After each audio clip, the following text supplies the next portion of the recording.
the Handicap live at 9 o'clock on Good for the Game TV on YouTube. Of course, we're going to be talking a Rugby World Cup. We've got a host of fixtures coming up this weekend. We'll focus on tomorrow's game, and we'll also have a look at some of Saturday's fixtures, maybe just touch on Sunday, but we'll probably do another show on Saturday night for that. But this will certainly cover us for the next couple of days. We're going to be looking at the games from a betting perspective. If you're new to betting, if you're new to the show, please do go down below the video, hit the subscribe button, make sure you don't miss any of our videos. We've got a top-class panel lined up for you tonight to take you through all of the games, and I'm going to introduce you to them now. And I'm going to start off with Brendan Wessels. Brendan, your debut on the show last week, I wasn't on, so this is the first time you and I are together. You enjoy the experience, and you're looking forward to the next show? Absolutely. Look, I hope I can at least advise on some better bets than I did last week. I was so adamant on Georgia on the minus, and then chickened out to the last minute. I should have followed my own advice, but it was nice to sort of join the guys, and hopefully can give some good tips going forward. Yeah, excellent. I know that Georgia game you spoke about because I watched the show last week, and I agreed fully with your logic. And then I saw a few posts on the forum, guys, and I think you even came on the forum and said, "Oh, they haven't, I think, selected the team or whatever." But in the end, I mean, they were convincing winners on that handicap. They, of course, weren't so convincing today against Fiji, where they were in the end well beaten, which was, I think, a bit of a disappointment for most of the forum guys. Although I must say I did fancy Georgia, but I didn't have much of a go on that one. You get involved in that game? A little bit. I had Fiji minus 7.5, so I was quite happy. That cost me an absolute package against Uruguay. I really thought Uruguay they would pull away against Uruguay in the second half, but so they've repaid me for that sort of Uruguay disaster. But I was quite happy, minus 7.5. So it was a nice little win. I thought Georgia. I thought the sort of 4-day turnaround just sort of killed them today. Even though they didn't play all their main guys against it was Uruguay, I think, a couple of days ago. I think the sort of 4-day turnaround, and then there was actually sweltering where they played their last game. I think it was Kamangaya. I think took their toll. The Fijians ran a bit muck. I saw a couple of the guys that had unders really took strain with those last sort of 3-4 tries by the Fijians. Yeah, certainly one of the first games to go overs, and that leads me into the man who's known for his unders plays, and he called it very confidently at the start of the World Cup, the unders line. And I saw you made a post, I think, on the Good for the Game forum, Henrik, or could have been in a WhatsApp to me, sort of saying Sunbet should actually pay us out for those unders bets now so we could start betting the money again, because that unders line, which started off at 2,600 points, is now sitting around the 2,400 points. I mean, it really has been an unders World Cup. Yeah, Brent, I think if they pass out now, they at least have a chance of getting some of it back to the other bets, because I'm pretty sure that's bet's going to come through.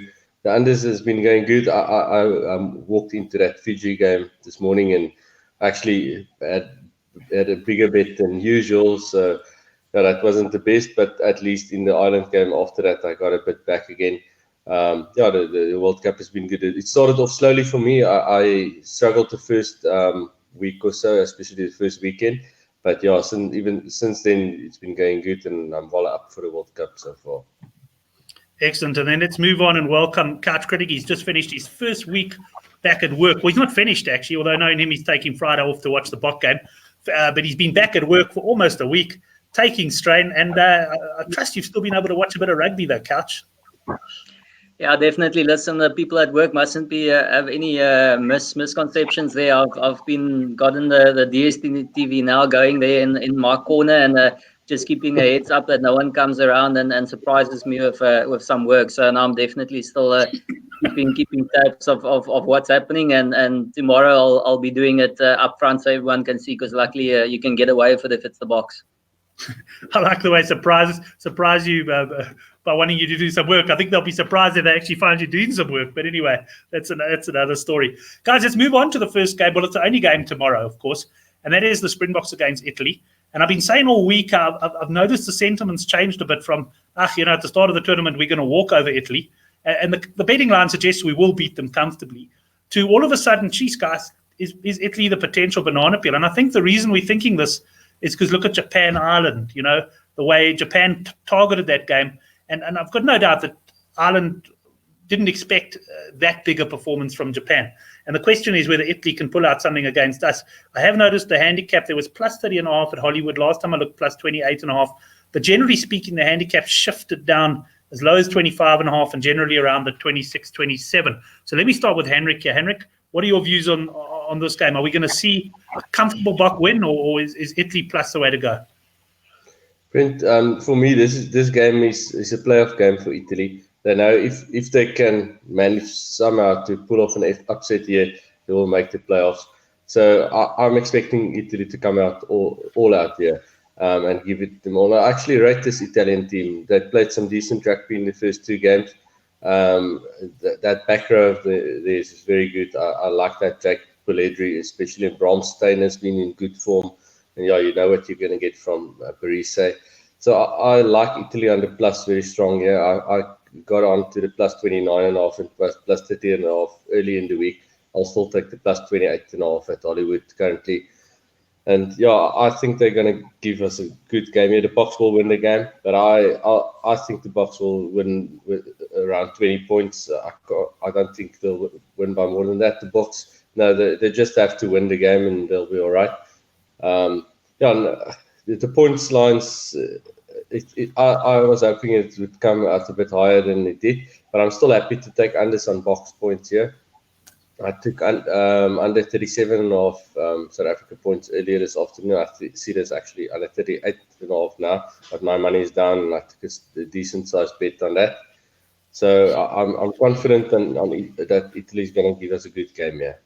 Yeah, what happened to you happened to me as well. It's funny how it works. You know, I took some plus 27.5 at GG game. Then I saw WSB at plus 28.5.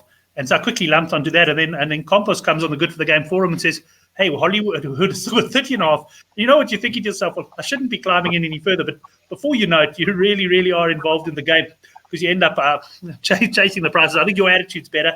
You got the 37.5. Just stick to that. Let's move to Brendan now. Brendan, your thoughts on this game and on the handicap? Yeah, I don't know, Brent. It's such a tricky one. I sort of thought about it the whole day. Put sort of the Boks. I would even take the Boks versus Italy in Rome, and I would say they would reach close at handicap. But it's a World Cup game, and like Henrik says, it's Conor O'Shea's apparently targeted this game massively. Even Jacques Nienaber from the Boks has said they're a bit nervous about the game. So, man, yeah, I think 28 to 29 is far too big in an international game in the World Cup.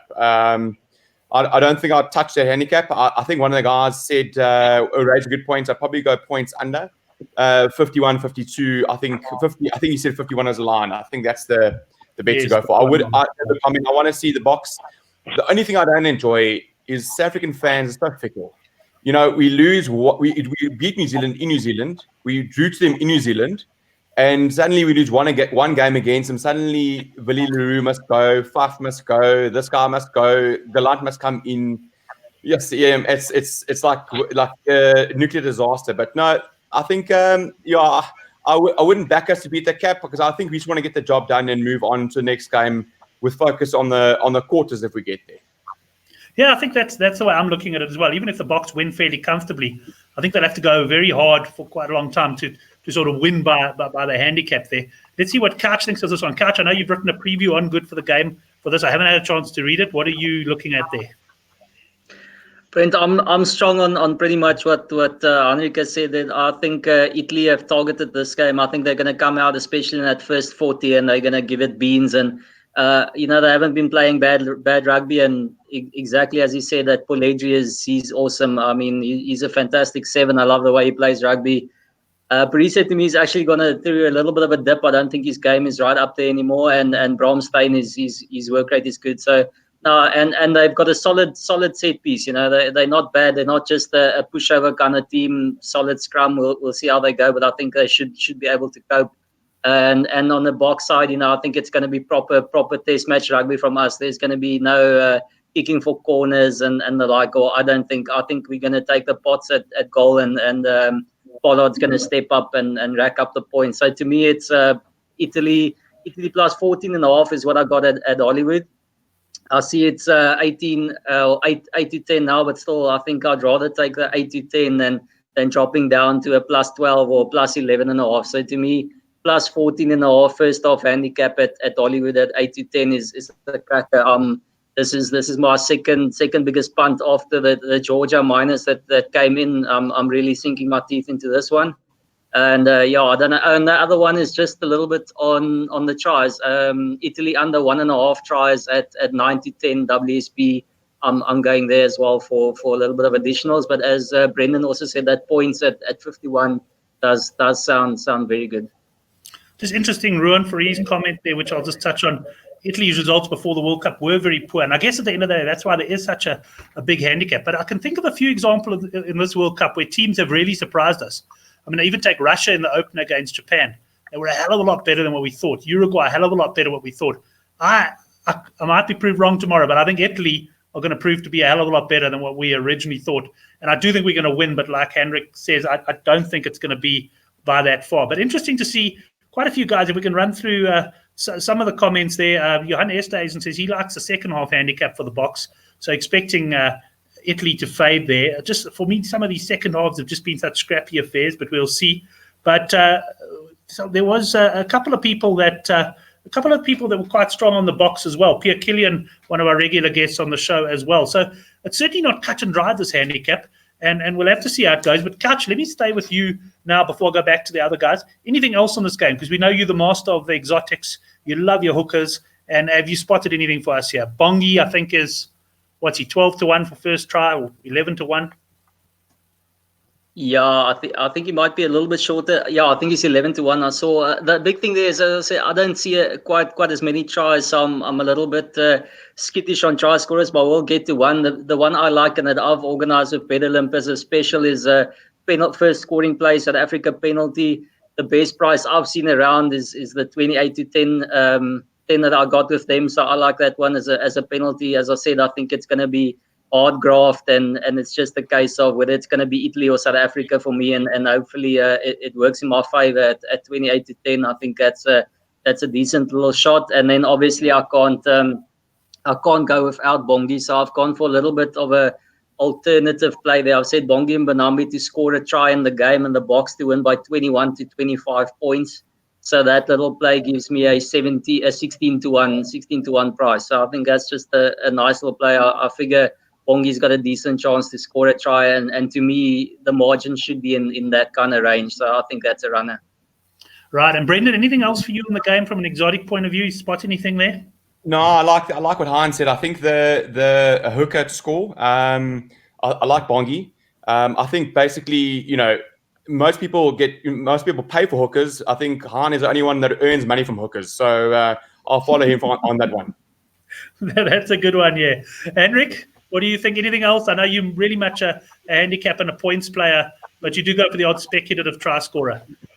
Yeah, Brent, my focus will be on the points here, and I've got solid money down on the minus, on the plus as well on the handicap. But yeah, it's, the points, and then I think maybe tries might actually be a better option, because I see South Africa taking the penalties here. So if you fancy the unders on the tries and you get a decent price, maybe go for unders on total tries or South African tries, even first half tries maybe. Henrik, I managed to catch a bit of the Ireland game today, just to change the topic. I've got to say that second half of rugby that I watched was one of the worst halves of rugby that I've ever watched in my life. Did you watch that?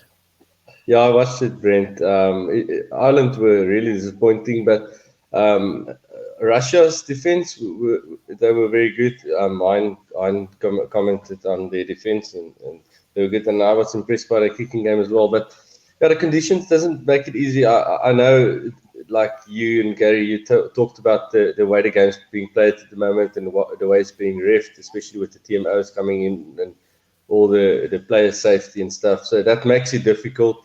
But I think the conditions is also very tough in Japan. And the points come in the first 15 minutes or so, the points come, and then the humidity strike and the players, they're blowing and they're sweaty. And yeah, so when there's a fast start, I look at the unders in running, and I actually like the quick tries, 1 or 2 quick tries, and you get a better price on the unders to go in running as well. But I hear you, and it is a concern. But from a betting point of view, yeah, I like it. Yeah, that's what Pierre Killian's making the point. They say, no, I loved it. If you're on unders, it's great. And I really, the way I called unders in this tournament, I feel as though I should be absolutely flying in this World Cup. But aside from my long terms, I haven't really capitalized on it, probably because I haven't got that involved in the games. And when I have got involved, like I managed to see a bit of the Ireland game, and I decided to back them at halftime on Handicap, and I mean, it was a disaster. Fortunately, a fairly small bet, but I'm just looking for some momentum. But I'm also worried now that I start backing unders in the individual games, and all of a sudden, they stop coming in. Now, the other thing I'm willing to bet on is that the next person who talks, I'm probably not going to hear because it's gone 9:15, and I'm still battling. So let's see. We'll start talking about the next game now. Couch, I'm going to start with you. We've got Australia up against Uruguay, and that is at 7:15 on Saturday morning. And the handicap here, I believe it has shifted out. I haven't watched too closely. I'm sure I saw someone on the forum get like minus 41.5. I think it could have been Southpaw or someone like that. And I see the handicap's now up to 50 points. What do you make of this one? And let me just add, if I do disappear, guys, just carry on chatting. I'll hopefully be back. Brent, I just want to say, I think Pierre Kilian is much like Heinrich. We know from our group that as soon as he's on unders and we think, geez, we're commenting on a horrible game of rugby, Heinrich is saying this is beautiful stuff out there. So it looks like Pierre Kilian is 100% with Heinrich. They're loving the rugby at the moment. Onto this one, when I saw the 48, I thought, geez, is everyone expecting a serious second string Aussie team? And I don't know how they could say 48. To me, that looks low. I know, it's almost like you keep telling yourself, don't step into this trap. The big minuses haven't come through. But to me, under 15, that Uruguay team, they look nowhere. I think they've done the business. They've done what they wanted to do. They'll have one more target later on to really come out and try and put in a performance. But no one's expecting them to really put up much of a fight against Australia. And as I said, they've already got a tick and done the impossible there. So I don't think they'll offer much. That scrum, to me, I think Australia is probably one of the most improved scrums in world rugby, which is surprising that I'd ever say those words. But they'll absolutely dominate Uruguay up front. Uruguay had no answer at scrum time, and to me, that's going to be chaos. So I'm still looking at that minus, and then I'll give the others a chance to talk before I go on to the try scorers. But there's some interesting things to think about there. I'd be thinking if there's a penalty try market, it might be worth having a little bit of a go. And if you do go for a first try scorer, have a look at that market, whether they offer the penalty try or not. So in case there is a penalty try, your first try scorer might still be in the running when he does score. And then in terms of that, it could be either hooker or the number 8 at the back of a scrum, to me, or both runners on that first try scorer. But I'll get into my plays. Brendan, your thoughts on the Aussie game? Look, Han, I'll be honest. I mean, I agree with you on the Uruguay team. I think that obviously they're lining up their second stringers because they've played their first team for 2 games. I don't think it's Australia that's going to beat Uruguay. I think it's the clock that'll beat Australia. I mean, if I look at that New Zealand game, they almost scored, I think, in the 1 minute and 30 seconds. By the time I got the ball out of the scrum, I think it was 4 minutes. That took 2.5, 3 minutes to get the ball out of the scrum. Between the knock-ons, water breaks, all the stuff, humidity, I think that's 5, 6, 7 minutes. I think that's killing the game. Like I said, in normal conditions, I would take Aussie minus Uruguay 100%. But with all the rubbish that's going on, I'm so hesitant. I mean, and with Bowden dropping the ball untouched over the line, it's maybe a little bit gun shy. But look, I saw there was minus 42. I should have jumped on that earlier in the week, but now I see it's 53. Yeah, I think 53 might be too half of my blood. I look at Ireland today. It just looks like Oaks wanted to sort of get the bonus points, and then the last 20 minutes becomes. I mean, look, how many games have we watched where the last 20 minutes is almost scoreless? So I'd maybe put something small in Australia, but there's better bets than that. No, definitely. I've looked at a few. I like my second half handicaps a lot, and to me, it's almost like I've stayed away from those because it's the second half just hasn't produced. So not even for any one of the teams, and even if one of the strong teams get off to a start, it's almost like they switch off in that second. So it's only really Fiji to me that have absolutely gone away in the second half thus far. But the thing that does scare you a little bit is just the ease that New Zealand did click that first 12 or so minutes after the break, running in 3 tries. I mean, they basically doubled their halftime lead. So they showed that when things do click together, you can probably get to a decent point. I mean, getting what was it, over 50 into 50 minutes. That was pretty decent going. Annika, which way are you going on this one? Yeah, and this is an interesting one. The Uruguay, they were very impressive in the first game against Fiji, and then they had a 4-day turnaround, actually a 3-day turnaround if you take the 1 day they had to travel. So they only had three days to prepare for the next game, and they were right in the first half against Georgia, and then they ran out of puff in the second half. Now they've had a decent break. Australia, yeah, this is a big handicap. I can't take any minuses, these big minuses. So I won't put money down on the plus on the handicap here. But if I had to go, I would rather go plus. But yeah, I'm probably going to stay out here. I see Pierre commenting that it's a day game and it's sunny. For me, if it's sunny, it means humidity as well. There should be a few clouds as well. If it's warm, it will be sweaty. So you might get a fast start, but there will be a lot of knocks. And like Brendan said, now the scrums take a long time. So there's so much time wasted these days in games. I can't take overs, these big overs and the big minuses. It's too tough. You're going to hit one here or there, but the safer option is to go unders or just don't have a bet. So, but yeah, the bet I'm going to like here, and I've got to credit Justin, who used to work for GG Gaming, who I speak to a lot. He likes the kind of brand that Uruguay play. They played very positive in the first game. Their point should be low here. So I think against Australia should throw it around a bit as well. So I think the point squad for Uruguay would come out at less than a converted try, so I will be looking at overs on Uruguay points here. I don't know if you've. I don't know, look, my bookie doesn't offer it, but I would like to see. I think your ears would prick up with this one. Folau Fainga to score 2 or more tries. I think this is the way we're going to head here, because GZM, that's a sort of a very Brumbies orientated pack that they're going to sort of start off with there. So that's I like that bet if I can get on it. I don't know where I can find it, but I'll try and find it somewhere. I was just moving on to that. I was like, I know I pick hookers a lot, but one of the guys that's probably got me onto that early, and I remember Oracle at the start of Super Rugby saying I'm taking a bit of a stab in the dark by going for these guys, and Folau Fainga went from first try scorer at about 20-1 to something like 6-1 throughout the tournament, because he was just going crazy, and he's the man back in the saddle, and he's got one thing in mind there. That's corner, throw, get at the boot, and get the try. So he's going to be all over it. The only problem, as I said, is the prices do start to come down. So something like first try scorer will be like 6-1, pretty much the same as the wingers. So that's a bit tight. You can still go for it. I've picked him up for 3 tries or more, which the only concern there is that he could get the Shepherd's hook like 60 or 55 minutes in. So that's a concern. But that play is 13-2. It's still a little bit shorter than I would have liked, but 13-2 for Folau Fainga.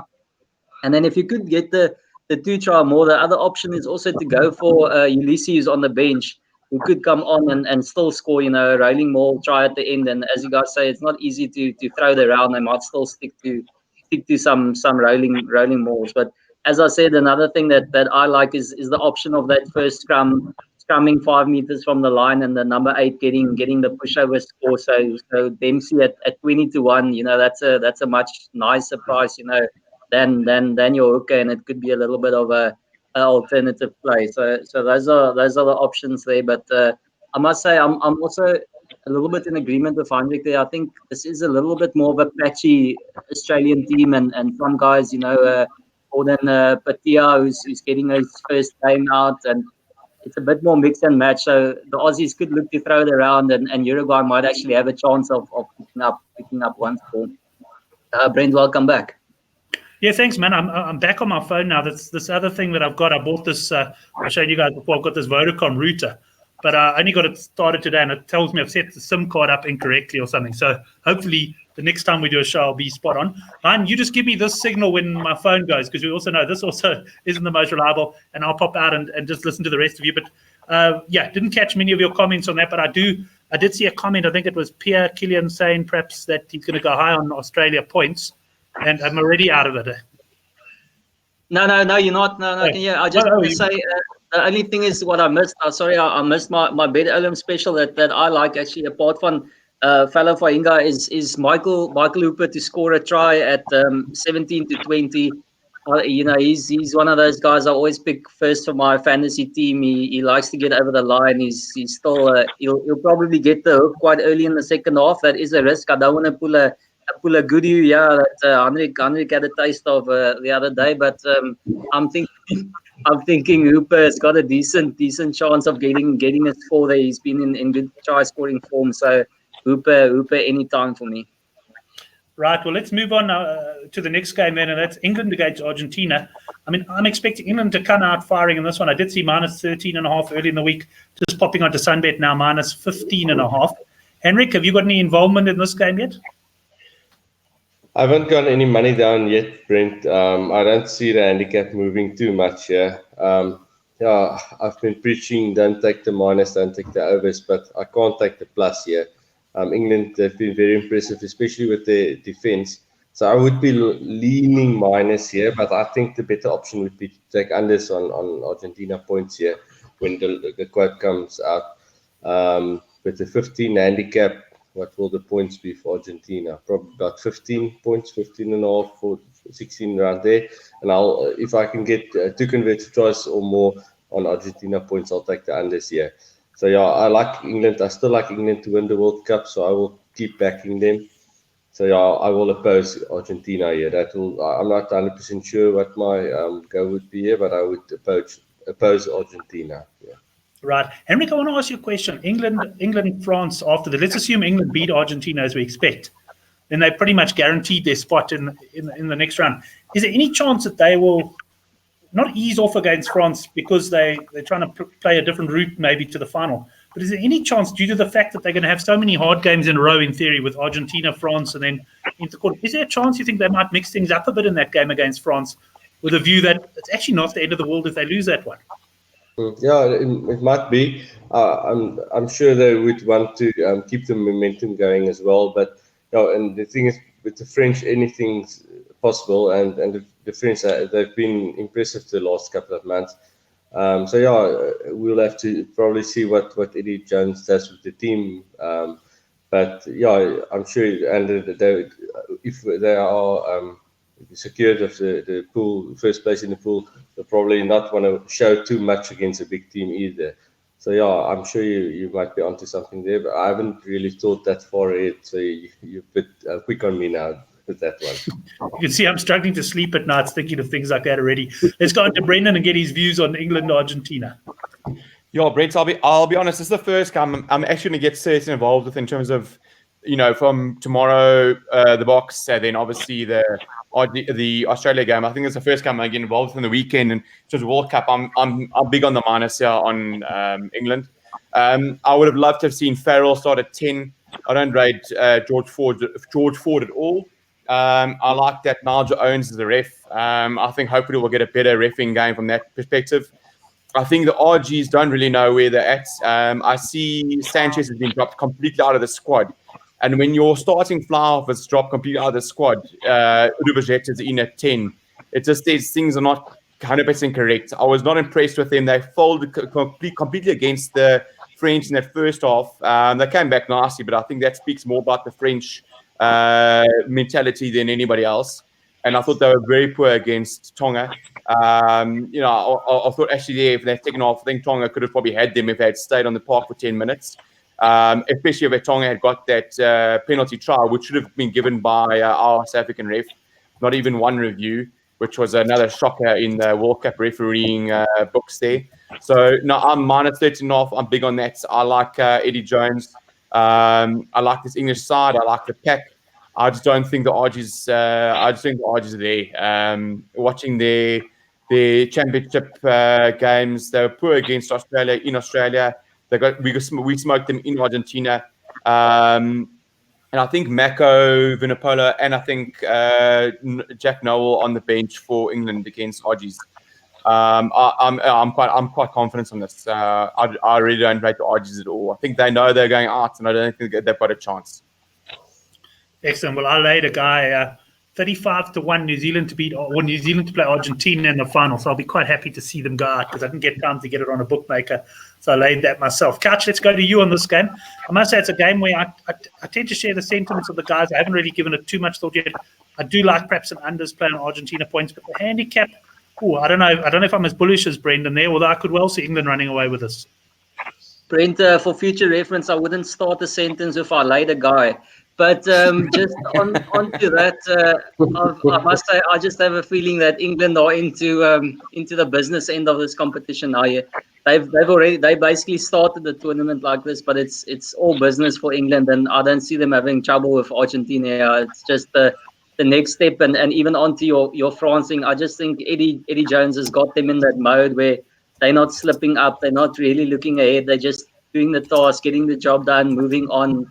Next one up, please. That's how they're operating, and I completely agree with Brendan. I think even coming into the tournament, everything wasn't exactly right with Argentina. They couldn't find that same magic that the Jaguares had, and it didn't work with Sanchez in there. But now with him out, it's almost like the harmony in the team isn't gelling at the moment. They're not sure between Gravy and Montoya, and things just aren't 100% there. And I think after that first loss as well, they basically their heads on chair. And I think I'd love the handicap to be obviously under 14, but I'd probably still take it at this stage. But I agree with Hendrik. The Argentina point is probably where I'm going to be doing my main play. I don't see them contributing too much, and England aren't going to be chasing a handicap or anything like that. To me, it's this, they're going to look for a shutout there, and it's minimal points for Argentina for me. So that's probably the way to go. And then I've got just the interesting little play with Bet Olympus, England to lead by 9 or more at half time, but then win by 1-12, which is at 21-2. And just my thoughts on that England will try and get the job done at half time. And, after that, we've seen the game petering out a little bit and could still stay within 12 points. So to me, that's a little fun play there. But I think Argentina points under is the way to go there. Just that little clip I put up there was Helgard Werner talking about a bit of a discussion in the live chat there about French refs. Henrik standing almost alone saying he likes it. But it's one French ref that I like. I can't even think of his name. But Garces, I can't have him, I can tell you. Guys, anything else, Henrik, from you and Brendan on that game? Exotics, can we move on to let's move on to the final game of the day then on Saturday, and that's Japan against Samoa. Now, Japan minus 20.5. And Couch, let me start with you. It's quite interesting because this group, assuming, as Gary Lenton said on the last show, that he fancies Scotland to beat Japan at 7-10. Assuming that happens, this is very much going to be a bonus point and a points difference group. And do you think Japan can come out and beat that minus 20.5 handicap? Or, as I saw someone post on the forum, and I can't remember who it was, and by the way, there's a link to the Good for the Game rugby thread forum down below this, and go and see what all the boys fancy. Someone actually came on the forum and said they fancy Samoa to catch Japan napping. Yeah, Brent, it's a good. I was also making calculations and checking everything out today, and I agree that's probably going to become a bonus point situation and everything like that. Japan could find themselves in a spot that they can still afford to lose to Scotland, but still be able to pull it through and things like that, as long as they get a bonus point and things like that. So it's all up in the air and all to play for there. I must say, to me, the big result today, and I tried to draw a line through it there or pull it through there, is that perhaps that first display from Japan wasn't as bad as we thought initially, because Russia, they put up a fight today as well, and clearly they're not quite the pushovers that we expected from them, and now you can almost understand the nervous Japanese side really struggling to tear the Russians apart there. So to me, I'm not as concerned about that first game anymore, and then we've got the island game. So actually the form trajectory of Japan is pretty decent. And, I just don't see Argentina getting anywhere close to upsetting them. There's just no chance for me on that. Another strong team, everything looking good. The handicap's a different story. I don't know. It's a tough one to call there. I agree that they might play some points. I haven't been overly impressed by Samoa, but the cap isn't standing out to me as a place that I'm going to be making a play for at this stage. I don't have anything solid. I'll just add a try score or two later, but perhaps first chat to the other Oaks if there's something that stands out for them. We will do. I just want to bring up, this is the post of Pierre Killian. Pierre Ball is obviously following us on the show as well. So this is a Good for the Game forum. Basically, we talk rugby. I mean, there's all sorts of sports, but our rugby is our bread and butter, and we talk through the week. So here's Pierre Ball. He reckons that we could get a situation here where, if I picked the right game? Oh, no, I've pulled up the wrong game. Anyway, there's an example of the forum, but I think he was saying he fancied Samoa as well to perhaps cause a bit of an upset there. So there is a link to the forum below if you haven't joined us yet. Right, let's go on and see what Brendan thinks of this game. Yeah, Brent, I was disappointed with the way Samoa played against Scotland. Geez, man. And I think that was echoed in the sentiments of his captain, where his captain didn't even speak English in the interview. I think he gave about 3 words in English in the interview. He was absolutely gutted to be nilled. I think it was 34-0 against Scotland. My only concern is, Ireland, I think, Japan want to get this game over and done with their big gamers against Scotland. And I know I said this last week when I said that Japan would be, targeting Scotland, not Ireland. But I think that the Samoans will want to get some pride back in this game. I know what Fiji did today against Georgia. I think they'll want to be up for the game to at least get something out of it. It's not the full strength Japan game, Japanese team. I think they'll want to get the 4 points and move on. They don't need the bonus points. I think they'll be targeting the Scotland win. I think the Scotland game is the big one for them. Whether they win this, by 50 or 20 doesn't matter. They need to beat Scotland. That's at the end of the day. That's it. They can't afford, obviously, to slip up here, but yes, Scotland is the game they've got to beat. And Henrik, I see you just agreeing with Pierre Killian in the chat. He confirms it was him on the forum that he liked Samoa and he got the plus 19.5, and you also fancy them a bit, yeah? Yeah, Brent, I like this one a lot. I saw, I think it was on Tuesday, I had a look at this game for the first time, and the handicap was at 16.5. And I thought, gee, Samoa is a great bet, in my opinion, at plus 16.5. And now it's moved out, and you can get as much as plus 21.5 at Sunbet at about 17 to 20, which I think is a great bet. That's 3 converted tries. I like this one a lot. This is one of my stronger bets of the weekend, and I think Samoa will run Japan close here. They played each other a lot in the Pacific Nations Cup, so they know each other. And I think Japan will be happy with the win here, and I think this handicap is way too big. Interesting that, and just to mention, we're going to be sending the newsletter out with the best bets. And last week's best bet arrived. That'll go out on Friday morning, but it wasn't actually a World Cup bet, and we'll talk about that in just a second.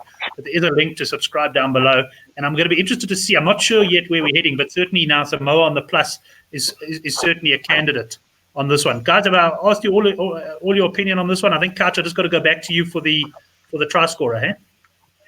Yeah, I'm just Matsushima is in fantastic form. He's scoring at will, and I think I agree that the handicap is too high now that I think about it. I don't see Japan losing. I told Oracle in one of the shows probably about a week ago that Japan could struggle with this one because of the physical approach of Samoa. But I must say, after that island performance, they showed that they could really muscle up and step up to the plate. And yeah, in the Pacific Nations Cup, Japan had the beating of Samoa, so I don't see them slipping up here.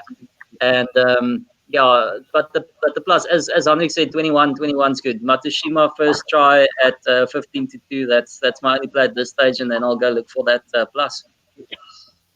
Excellent. Well, guys, I don't want to spend too long on the Sunday games. We'll cover that sometime on Saturday. We'll put a show together, or even on Sunday morning, because 6:45 New Zealand, Namibia. So let's just touch on those games. And Couch, I'll start with you here. Without going into too much detail, New Zealand, Namibia, I see Sunbet 70.5 points, the biggest handicap I've seen so far. And France, Tonga, we got France minus 24.5. Anything for you on those two games?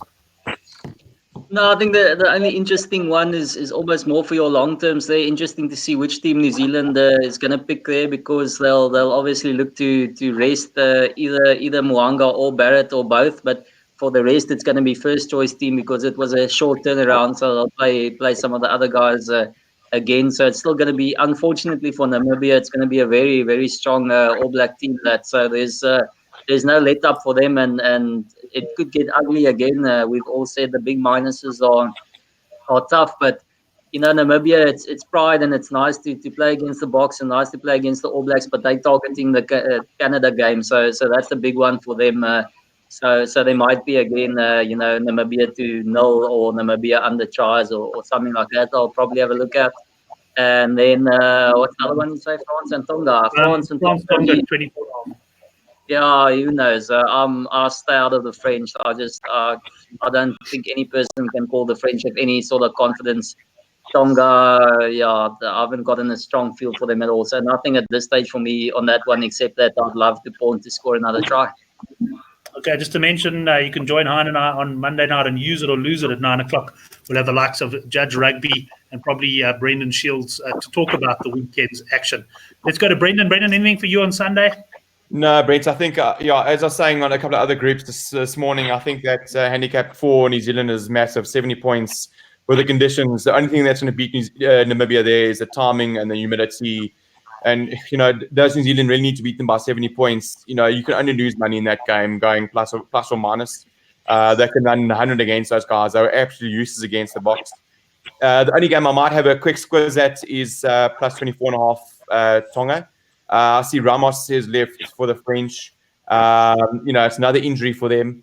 I just think they might be actually saving the gunpowder now for England, and then hopefully quarterfinals for them, because they've actually suffered quite a couple of injuries now already. So I think they actually might keep the powder dry for the rest of the games. I actually see Tonga just maybe trying to recuperate a bit of pride, because Tonga's two last remaining games are France and then USA. So they don't got much left. So I think they're really going to have the last two big bash. And we all know the French. I thought the French would have a shocker against USA. That they always have that stinker in them. So I'm hoping the stinker is against Tonga. Excellent. Well, welcome to Southpaw. He's obviously out there in the UK, one of our regulars on the forum. And as usual, he's been in pretty good form. But he did get stiffed yesterday when Bowden Barrett dropped that ball right at the end, and New Zealand only won by 63 points. And South, I've got to say, you along with anyone else on the minors, that's one of those games you can truly come out with and say, what went wrong? Because for New Zealand not to score a try against a Canada side that they put 63 points past in the first 60 minutes is absolutely phenomenal. But Southpaw, while you're watching on the live chat, they're interested in your views on the try scorers now, because we haven't had any try scorers that I'm aware of that have run away. And I know you were quite big on the New Zealand winger. Is it Cebu Reece? I'm getting his name right. I've suddenly blanked. But anyway, to come in the top four at 5-2, and I guess you will be looking for him to get selected in this game and hopefully run in a good few tries against Namibia. I don't know if that team's been announced yet. But let's go on to Henrik for his views on Sunday. Brent, I would also be interested to see what kind of team New Zealand pick here. I obviously can't take the minus. This is just too big, these big handicaps. You can't take it. Brendan said, like, with the time that gets wasted and that, you just can't take it. It's a quarter to kick off, like Pierre commented there. I quickly popped onto YR. I believe in YR as the website to look for the weather. And I see Pierre said there's no rain for Tokyo, but YR actually shows a bit of rain during the afternoon and from 12 o'clock. So there might be a bit of rain. So yeah, it's going to be important to check the weather here. And I've been impressed by Namibia actually. They held the box within the handicap, and it also depends on which team they pick here, because they're obviously going to target the game against Canada. They've never won a World Cup game, so they will want to beat Canada to get the first win. I probably won't bet on the handicap here and have a look at some sort of points play, maybe an unders play. I know that's very with these big handicaps, it's a bit of a gamble, but I'll have a small play on the unders maybe. But I won't be getting involved in the handicap. In the other game, the Tonga game, I will also be looking at going at plus on the Tonga, because especially if Argentina lose to England, France should be pretty safe to go through. So France might not have too much to play for in that game. So I would also then look at Tonga on the plus there. Okay, excellent. Yes, I must say Sunday morning at 6:45, we're having a massive braai. All my daughter's water polo team and parents, and there's a couple of drinks that go lemons. There's a couple of drinks that go lemons and salt that are going to be drunk.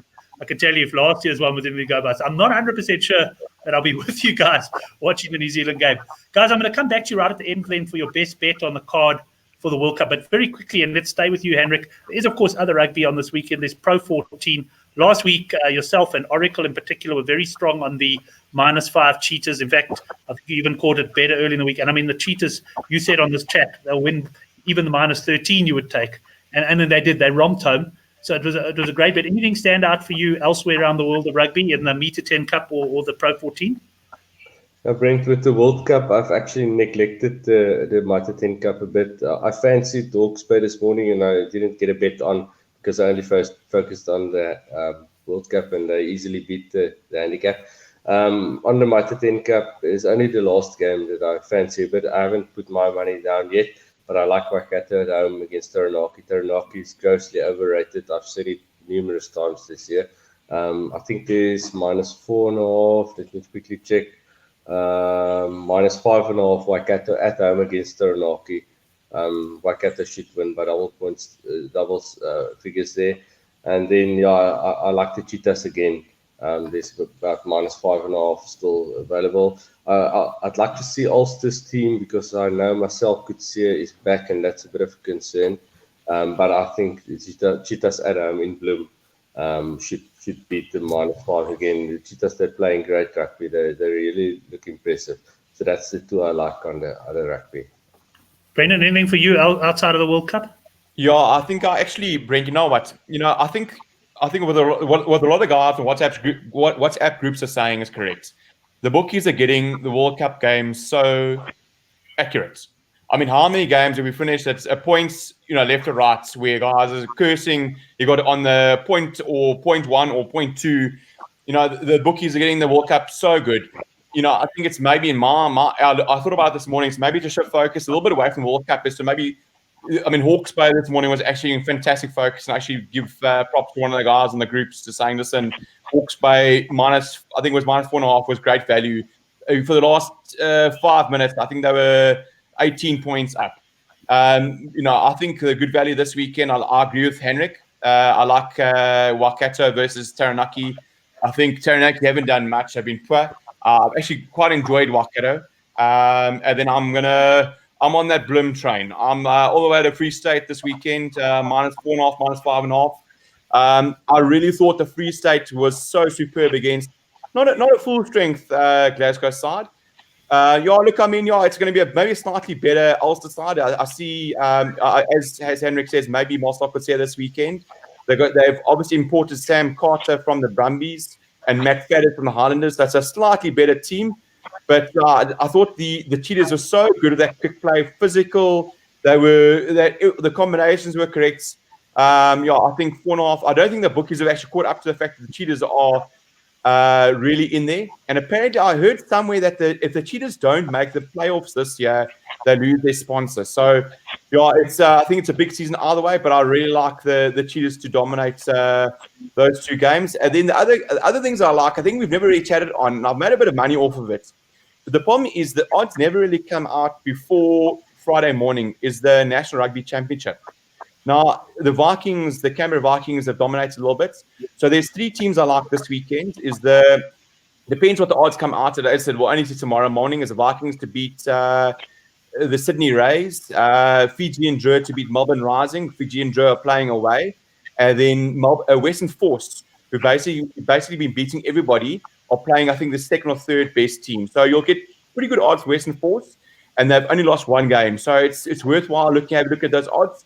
Like I said, I've made some good money off of that. It sort of flies underneath the radar. That's as opposed to World Cup where, you've got 10 books all looking at the same odds. Yeah, I agree with you, Brendan. I mean, quite often those are the places where you get the value, and it's also where the hardened, addicted gamblers go. So we know anybody who follows that league must really enjoy punt. But you're spot on. I know Pierre's a good one for that. He comes on the Curry Cup First Division.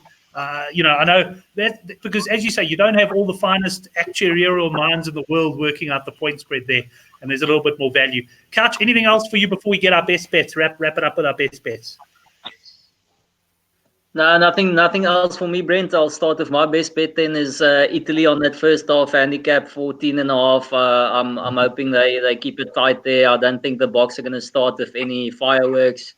Italy plus 14.5 for me. Excellent. Let's go back to Brendan. Brendan, your best bet? Yeah, Brett, there's only one tar, and that's a cheetah. So I'm going minus 6.5. That's going to be my bet. So I'm really loading that. And then the other bet, which I really like, I watched Southern Kings last week, and man, it's the same rubbish they served up last year.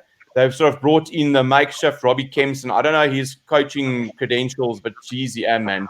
They hold the Cardiff team, but geez, the Cardiff aren't great at all. And there's a couple of good Irish internationals are coming through with Munster. Chris Clutie's coming through. I like Tyler Bladendal, so I like that minus 11.5 versus the Southern Kings. I thought Southern Kings were lucky to get that sort of last strike to sort of keep it within that 11. So that's my other best bet. I saw Henrik, you were nodding your head. I don't know if it was at the fact that we finally got someone else on the show who likes to insult guys personally, but no, just kidding. But Robbie Kempson, you're not a fan of him as a coach. Is that why you were nodding your head? Yes, that was why I was nodding. I don't rate him at all. Yeah, just from what I heard of him when he's on SuperSport, the rubbish he talks when he's on the panel, I don't rate his rugby knowledge at all. I think he will be a very poor coach. So yeah, I haven't had a look at that game, but 11.5 for Munster sounds too low. So I will be with you on taking on Southern Kings. As long as Robbie Kingston coaches them, you can take on them. Yeah, my best bet, Brent, I'm going for Samoa on the plus. I can't see Japan putting away Samoa, so I like the plus 21.5 Samoa at Sunbet. So what's going to be the best bet in the newsletter tomorrow? Well, you'll have to, if you haven't done so, and I think most of you have, but if you haven't done so, go down below and subscribe to that.